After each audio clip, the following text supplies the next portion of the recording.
3.1혁명 102주년 기념 인문학 강의 시간입니다. 지난주에 뭐 했는지 기억나십니까? 지난주에? 기도요. 아니, 말씀, 감사합니다. 말씀, 그렇죠. 말씀에서 설교와 묵상이 달라야 한다. 그리고 이제 어떻게 한다, 뭐 그런 거 쭉 얘기했었습니다. 오늘은요, 헌금입니다. 헌금. 자, 예배는요, 하나님의 피조물이 하나님께 원하시는 방법으로 하나님께만 경배하는 것, 구약의 제사 정신, 신약의 회당 형식으로 한다고 했습니다. 그리고 또 공예배와 삶의 예배가 있는데, 삶의 예배가 훨씬 더 중요해요. 그래서 각자 삶의 자리에서 열심히 예배 드리다가, 삶의 예배 드린다가, 열심히 일하시다가, 정해진 시간, 장소, 모여, 절차에 따라 은혜 리필에 힐링 위로하는 게 공예배여야 합니다. 이게. 공예배는 리필하는 시간이에요. 자, 그리고요, 교회는요, 교제, 친교, 공예배, 교육, 실질적 도움 뭐 이런 게 이루어져야 되고요. 선교와 봉사를 통한 하나님 나라 확장. 그래서 즉 좋은 교회로 남아있는 게 중요합니다. 자, 사도신경은요. 나는 믿습니다 구조로 삼위일체론, 교회론, 구원론을 고백하는 걸로 니케아 신조에서 왔다고 그랬고요. 이게 사도신경이 같으면, 이 고백하는 내용이 같으면 같은 교회고, 여기 이거와 다르면 이단이라 그랬어요. 그래서 카톨릭은 같은 교회, 우리 교회예요. 하지만 이단들도 많다, 이렇게 말씀드렸습니다. 자, 그리고 찬양 같은 경우는요, 원래는 천사들이 하는 거였고, 옛날엔 전문직만 하다가 종교개혁 이후에 모든 성도들이 다 하게 되었다. 그 찬양에 대한 여러 가지 썰들이 많이 있는데 거의 다 나쁜 소리이다, 이렇게 말씀을 드렸습니다. 자, 그리고 기도는요, 오늘 임원선 집사님께서 정말 잘해주셨고요. 공예배 대표 기도는요, 대제사장의 기도입니다. 그래서 이런 내용으로 하시면 됩니다. 자, 그리고요, 이제 예수님께서 우리에게 개인 기도 가르쳐 주신 거, 주기도. 근데 첫 번째 나쁜 예부터 말씀해 주셨다고 했습니다. 나쁜 예, 남에게 보여주려고 기도하지 말아라. 그게 외식이에요. 하나님께만 기도하는 겁니다. 그리고 기도할 때 중언부언 막 한 말 또 하고 시간 내려고 하지 말아라. 하나님은 시간과 공간을 초월하시는 분이에요. 길게 기도하는 거 필요 없습니다. 진실함이 중요합니다. 자, 그래서 주기도문 내용을 보면요, 위에는 하나님의 영광을 구하는 기도 있었고, 그리고 우리의 필요를 구하는 기도. 그래서 아버지 뭐뭐 해주세요 했는데, 요 아버지가 혁명적이라고 말씀드렸습니다. 하나님과 우리의 관계를 절대자와 피조물이 아니라 아버지와 아들로 관계로 상정한 게 주기도문이다라고 이야기했었습니다. 그리고 지난주에 이제 말씀에 대해서는 봉독이 원래 선포고 설교는 그 해설하는 거다. 그리고 이제 최초의 설교 변진가였다. 설교와 묵상이 있는데 설교는 성경적 가치관을 확립하는 거고요. 그리고 묵상이 되게 중요하다고 했습니다. 묵상이. 여러분이 설교만 들으신다는 거는요, 간단하게 학생들이 학교 수업만 듣겠다는 거예요. 여러분 학교 수업만 딱 듣는다고 성적 올라요? 아니잖아요. 배운 거 혼자 예습도 하고 복습도 하고 그것도 모자라서 뭐 학원 다니고 과외 다니고 그러지 않습니까? 그게 개인 묵상이에요. 그게. 여러분 설교 듣는 거 굉장히 중요합니다만 개인 묵상이 반드시 필요합니다. 그래서 제가 아까 보여드린, 그리고 설교는 설득이고 전달이다. 그리고 뭐 영적 권위자 조심해야 된다. 이겁니다. 모든 성도는 설교를 통해 성경적 가치관을 확립하고 묵상을 통해 나에게 하시는 하나님 말씀을 들어야 은혜가 가능합니다. 즉 묵상이 없으면요, 설교만으로는 힘들어요. 자, 그래서 우리 교회 말씀 매뉴얼 월요일은 본문을 읽고, 화요일은 찬양을 미리 듣고, 수요일은 지난주 거 한번 듣고, 목요일은 지난주 찬양 인문학 강의를 또 듣고, 금, 토는 다음 주 설교를 읽고 묵상하십시오. 이게 일종의 매뉴얼입니다. 그래서 여러분, 올 한 해는요, 제가 여러분께 나눔 제가 막 하잖아요. 하나 더 추가합니다. 나눔 말고 제가 어떻게 설교할 것 같습니까? 묵상 있죠, 묵상. 그걸 적극적으로 여러분에게 연락을 하겠습니다. 그래서 성경 말씀 본문이 제가 미리 올려드리잖아요. 그거 읽어보고 이렇게 설교할 것 같아요. 이건 이런 뜻 같아요. 여기서 이런 은혜가 있어요. 라고 저한테 개인적으로 하시면 됩니다. 일단은. 자, 이 묵상은 어떻게 설교할지 제목을 참고하여 예상하는 것, 또 본문을 통해 받은 은혜가 있다면 아주 좋고요. 그리고 주일은 예배 소감 나눔 되게 중요합니다. 나눔이 없으면 교제가 안 돼요. 나눔이 있어야 말씀이 더 풍성해지고요. 아, 나는 그거 못 느꼈는데 쟤는 저렇게 느꼈네? 아, 그렇구나. 예. 내가 만나지 못한 하나님을 만날 수 있습니다. 꼭 나눠주시기 바랍니다. 자, 여기까지가 이제 지난주 내용이었습니다. 지난주. 이제 오늘은요, 헌금 시간입니다. 헌금. 헌금. 이건 제가 틈틈이 설교 때 많이 했습니다. 먼저요, 질문 드립니다. 헌금은 하나님께 드리는 겁니까? 마음을 담아서? 그럼 두 손으로 해야겠네. 공손하게. 좋아요. 예, 또요. 헌금은 하나님께 드리는 것. OX. O. O. 다 그렇게 생각하십니까? O로? 그럼 질문을 바꿔볼게요. 하나님은 헌금 없으면 굶으세요? 그럼 왜 하나님께 드리죠? 헌금을? 감사의 마음으로? 돈밖에 없어. 역시 현금이 최고야. 하나님도 캐시를 좋아하시나? 좋습니다. 이 질문에서 출발해야 합니다. 이 질문에서. 그래야 건전한 헌금관이 생깁니다. 먼저요, 구약의 제물과 헌금이라는 게 성경에 나타나요. 그래서 제물은 다 아는 것처럼 제사 때 하나님께 직접 드리는 거예요. 그래서 이거는요, 제사 방법과 목적에 따라 동물, 식물을 사용합니다. 동물을 죽이기도 하고 식물을 하기도 합니다. 또 모두 태워서 드리는 것도 있고요, 일부만 태우는 것도 있고, 또 때에 따라서는요, 들어서 하나님 여기 있어요 거제라는 것도 있고, 흔드는 요제도 있어요. 그리고 이때에는요, 부산물은 제사장 묵도 있어요. 태우고 남은 거는. 이게 제사입니다. 어쨌든 제물은요, 하나님 거예요. 제물은. 그리고 구약시대에도 헌금이 있었습니다. 구약시대 헌금 뭐가 있었습니까? 일단 대표적인 게 11조가 있어요. 11조. 소득의 10분의 1을 제사장에게 납부합니다. 그럼 제사장은 그걸로 뭐 하느냐? 성전 관리 인건비를 씁니다. 그 당시에 성전이 있었잖아요. 성전을 관리하고 증축하고 뭐 하고 향유 사고 뭐 거기 이제 뭐 여러 가지 들어가는 용품들, 소모품 사고 제사장들도 먹고 살아야 되니까 제사장 인건비 이렇게 사용했습니다. 또 있습니다. 이 11조는요. 그런데 3년마다, 즉 11조는 1년에 이 당시에 한 번 하는 거였어요. 이 당시에는 농업이 많으니까. 그러면 첫해 11조는 제사장한테 바쳐요. 두 번째 11조도 제사장한테 바쳐요. 근데 세 번째 11조는 고아, 객, 과부, 무임, 레위인에게 줍니다. 즉 약자들이 있죠. 약자들에게 주는 거였어요. 그래서 이게 구약의 일종의 구제책, 복지정책 그런 거였습니다. 또 다른 헌금이 성전세라는 게 있었어요. 헌금 중에. 이게 뭐냐? 이스라엘 장년 남자가 1년에 반세겔을 요즘 말로 하면 약 이틀치 일당, 대충 한 20만 원쯤을 성전에 납부하는 거예요. 그래서 이거는 11조와 똑같은 용도로 사용했습니다. 그리고 세 번째가 성전 건축 헌금이 있었어요. 당연히 성막, 솔로몬 성전, 스룹바벨 성전, 헤롯 성전 이런 거 성전 지을 때 내는 겁니다. 이게 구약의 헌금이에요. 그러면 구약의 제물은 하나님께 직접 드리는 거죠.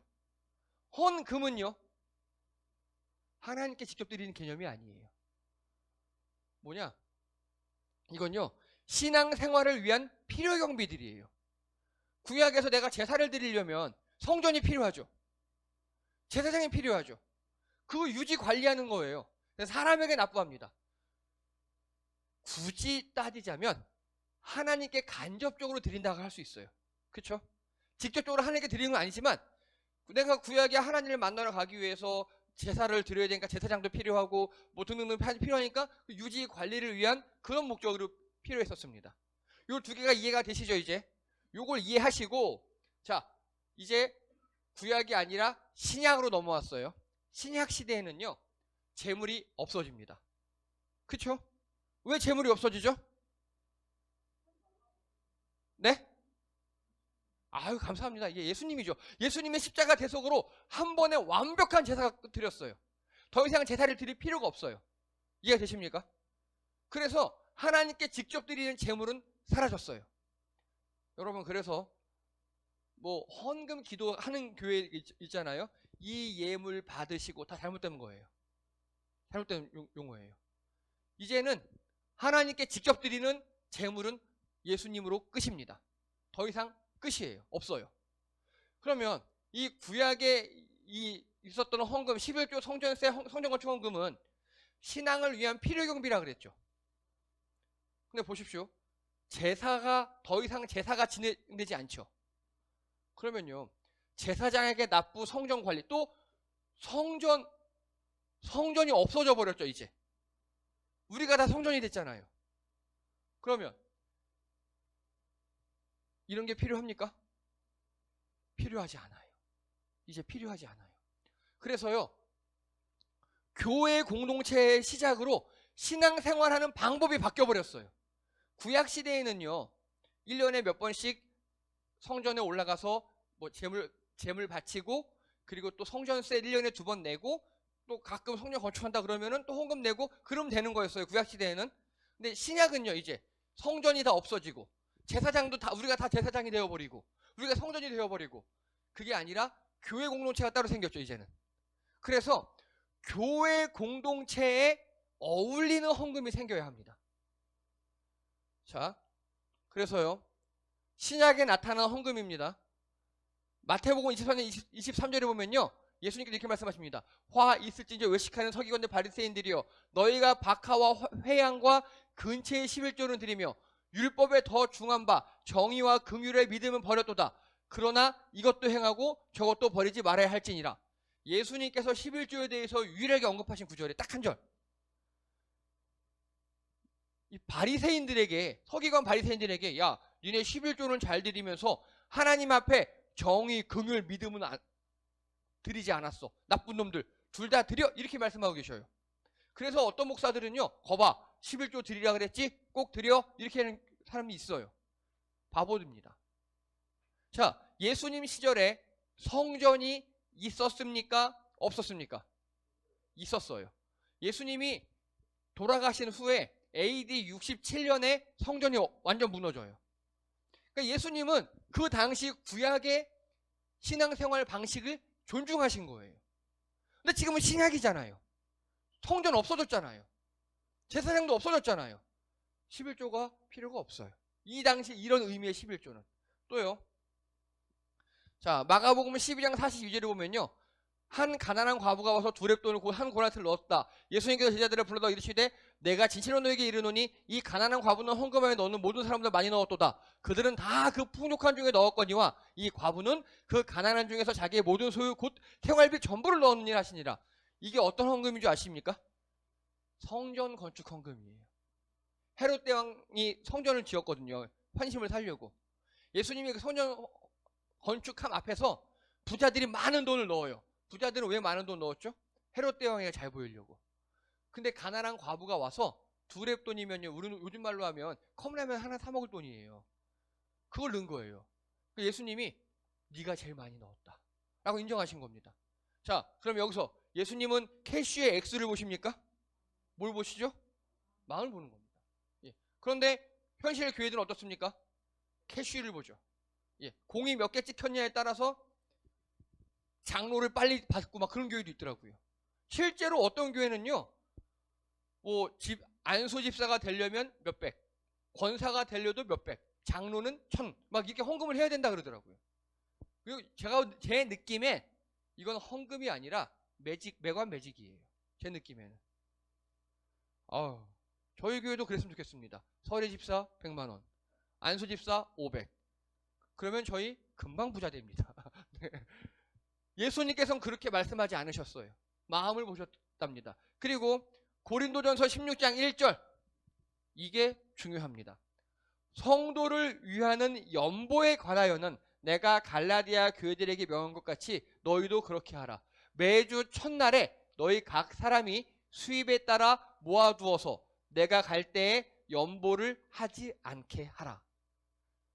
바울이 한 말입니다. 여러분, 연보가 뭔지 아십니까? 연보? 구제헌금이에요. 구제헌금. 신약에 나온 유일한 헌금 하라는 게 구제헌금이에요. 왜냐? 초대교회 때는요, 교회 건물이 없어요. 각자 집에 모이거나 저기 으슥한 데 모여야 했어요. 걸리면 죽으니까. 그러니까 건물 유지비가 필요 없죠. 그리고 성직자라는 개념이 없어요. 그러다 보니까 인건비가 안 나가는 거예요. 자, 그래서 근데 사도 바울이 이렇게 얘기합니다. 야, 니네 돈 모아놔. 니네 돈 많지? 모아놔. 그래서 내가 갈 때 따로 모으고 막 그렇게 하지 말고 미리 모아놔. 얘기합니다. 모은 돈 사도 바울이 어떻게 할까요? 다른 가난한 교회를 보내요. 이게 사도 바울의 주된 사역이었어요. 전 세계 교회를 돌면서 야, 로마 교회 니네 돈 많잖아. 네, 돈을 걷어요. 그리고 자기 제자들을 통해서 야, 저기 예루살렘 교회가 요즘 기근이 들어 너무 힘들대. 요즘에는 다 자동이체, 계좌이체를 쏴주잖아요. 이 당시에 다 금화, 은화 이런 거예요. 수표 같은 것도 없어요. 그러면 사도 바울의 제자들은요, 이따시만한 요즘 우리 느낌으로 지게 같은 거에다가 돈다발을 쥐고 전 세계를 도는 거예요. 가난한 교회 갖다 주고. 이렇게 신앙생활, 이게 초대교회 헌금이었어요. 이게. 이해가 되십니까? 그래서 이때는요, 각 교회들끼리, 니네 가난해? 야, 돈 모아. 저 교회 도와주자. 이런 게 있었습니다. 왜냐? 우리 사도신경에서 거룩한 공교회 배우셨죠? 기억나시죠? 우리 개교회 말고 우주 전체가 하나의 교회다. 서로 도와야 한다. 이런 개념이 있었던 거예요. 그래서 신약에 나온 유일한 헌금 이겁니다. 각 교회들끼리 도와주는 거. 자, 여러분 질문 드립니다. 우리 교회는 다른 교회의 도움을 받을까요? 안 받을까요? 받고 있어요. 월 50 정도씩 받고 있어요. 네.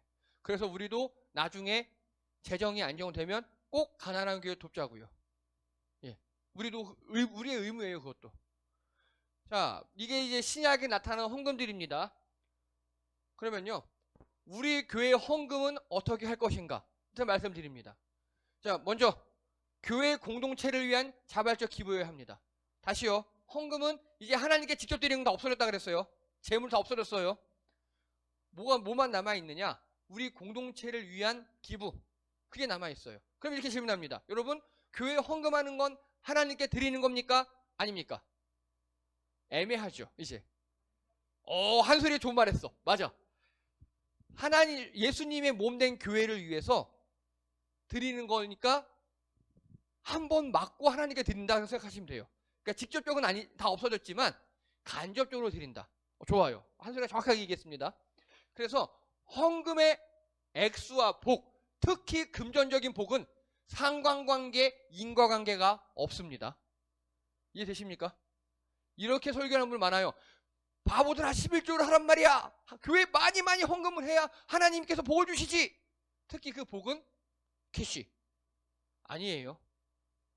하나님께서 직접 받으시는 게 없고 하나님은 그런 거 원치 않으시기 때문에 우리 교회 공동체를 위해서 헌금하는 거지 하나님께 직접 드리는 거 아니라고요. 그래서 그러다 보니까 내가 하나님께 1,000원을 헌금했더니 하나님이 내게 연봉 500을 올려주셨어요. 그렇지 않아요, 이제. 그런 거 없다고요.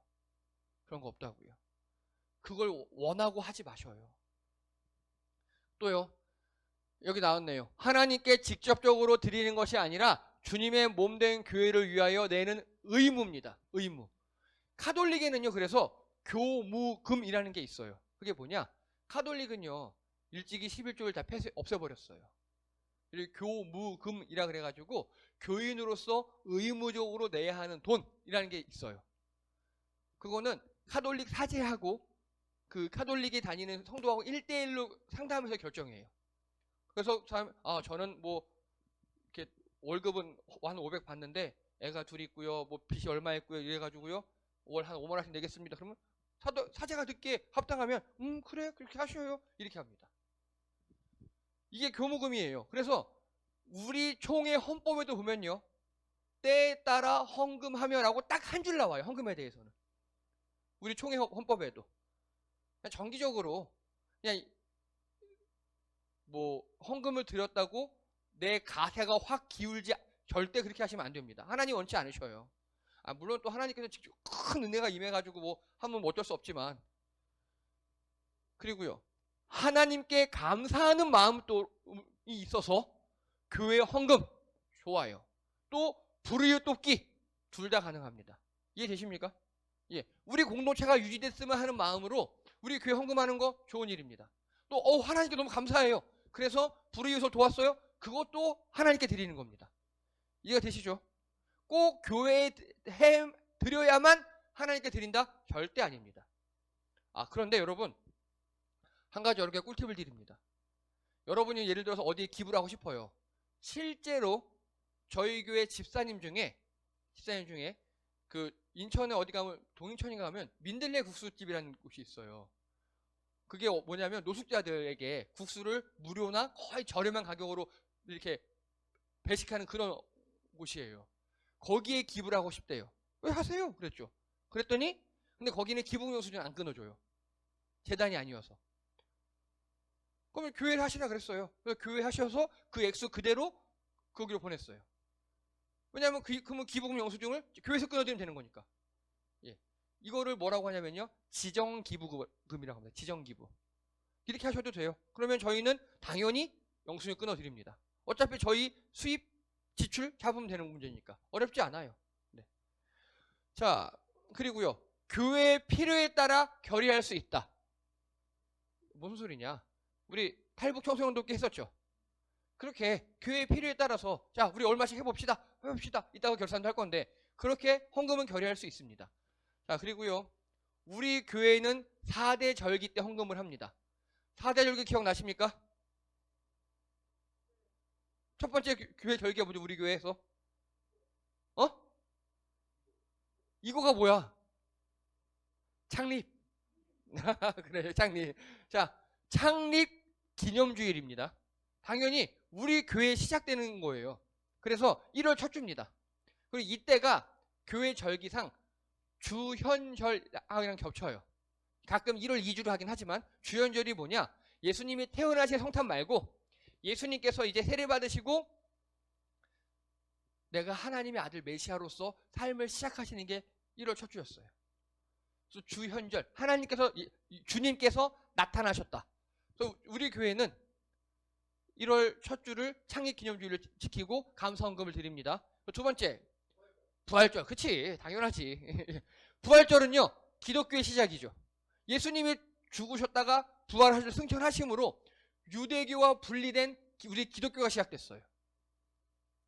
그래서 이게 상식적으로 알아두세요. 부활절은요, 춘분 지나서 첫 보름달이 지나서 주일이에요. 어렵죠? 예. 춘분이 언제죠? 양력 3월 22일 지나서 보름달 한 번 지나고 주일이에요. 그래서 그때 달라요. 예. 자 그리고 우리는 또 맥추감사주일을 지킵니다. 왜냐? 맥추감사주일은요 한국 기독교의 고유 절기 중에 하나예요. 7월 첫 주. 제가 지난번에 설명드렸어요. 이거 원래는 이스라엘 지방에서 그 보리 수확을 할 때 감사했던 건데 이게 우리나라에 보니까 딱 보릿고개 넘어서 그 시기에 맞는 거예요. 그래서 우리는 오히려 추수감사보다 맥주감사를 더 우리나라 초창기 교회들은 보릿고개 넘어서 맥주감사를 더 크게 드렸어요. 그게 우리나라 전통에 남아있는 겁니다. 우리 교회 전통에. 그래서 보세요. 첫 번째 창립기념주일은 우리 교회의 의미가 있는 거죠. 그리고 두 번째 부활절은 기독교의 의미가 있는 거죠. 세 번째 맥주감사주일은 한국 기독교의 의미가 있는 거고요. 그리고 마지막으로 종교개혁주일. 왜냐? 이거는 개신교의 시작이에요. 카톨릭과 분리된. 그래서 10월 마지막 대주를 지킵니다. 이렇게 정해보니까 딱 1년에 4번 1, 4분기, 2, 4분기, 3, 4분기, 4, 4분기 딱딱 맞더라고요. 그래서 이렇게 딱 4번만 주요 절기를 지키고 헌금을 합니다. 기타 절기들은 그냥 뭐 행사를 하면 했지 성탄 같은 경우 행사를 하면 했지 헌금은 따로 하지 않습니다. 자, 요거 다 이해가 되십니까 이제? 예, 이게 우리 교회 헌금 하시는 방법입니다. 그래서 성도님들께서도요, 뭐 11조 내가 하겠다 말리진 않습니다. 의무는 아닙니다. 근데 제일 중요한 건요, 정기적으로 해주셔야 됩니다. 정기적으로. 왜냐? 그래야 저희 교회 재정 모토를 아십니까? 재정 모토? 들어온 만큼 쓴다거든요. 딱딱딱 정기적으로 들어와야 예산을 잡을 수 있어요. 예, 이상입니다.